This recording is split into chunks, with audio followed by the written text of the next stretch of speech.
Hello friends, today in this video right now I'm going to show you how to take 3 slide finger screenshot on Redmi mobile phone. So friends, before we continue this video, do not forget to like the video and subscribe the channel. Okay, so let's start the video.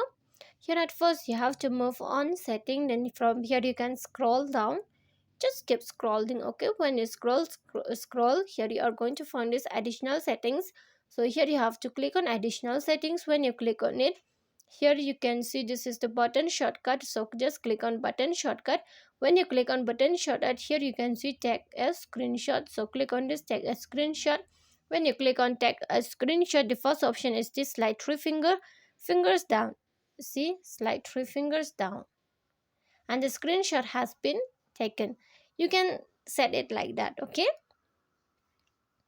and friends, if you love the video, do not forget to like the video, share the video and subscribe the channel, and thanks for watching.